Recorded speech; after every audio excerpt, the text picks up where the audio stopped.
If you ask any Palestinian what's the national dish, Right. they would say Musakhan. This dish is traditionally roasted chicken on top of loads and loads of onions and a thin flatbread called markook. So we use the chicken legs. These have been cured for the last 2 days in a spice called sumac. Sumac is essentially a berry. It's a good tenderizer. It's used to marinate a lot of meat, particularly in Arab and Persian cuisine.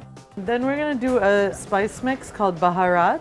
It's a 7-spice mix, mostly allspice, but there's cinnamon, nutmeg, a little bit of cumin, cardamom, black pepper, and coriander. This is olive oil from previous batches of the confit. Yeah, you know, with each time it gets richer and richer. It picks up the flavor from the previous batches. Yeah. This is amazing. Bringing the voice of my Arab heritage feels very important. I don't know how many times an elder would come into my bakery and pull me aside and say, thank you for doing this. Like, people didn't know what Palestinian food was. So I'm creating a piece of home, a piece of my homeland right here in Oakland.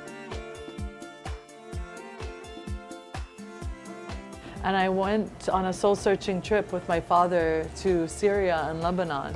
And it was there I discovered the Arab street corner bakeries and the role that they were playing in these communities. Because, you know, I mean, you hear about the Middle East on the news and all you hear about is like, the violence and the war, and it's so sad. But when you go to those bakeries, you don't even know that that's happening outside those doors. Those bakeries serve as an anchor. Yeah. And I wanted to create that here. Back in the day, when the grandmas did this, they used cushions to shape their bread, but they would basically stretch their dough on cushions. On cushions, like that. You get this at the local IKEA? Yeah. Amazon. You know, this is the new school, old school.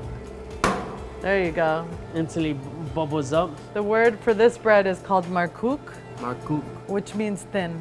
Okay. Everything is very literal in Arabic. It's like usually the Arabic word is used to describe the texture or the shape of something. This is going to be the base of our chicken.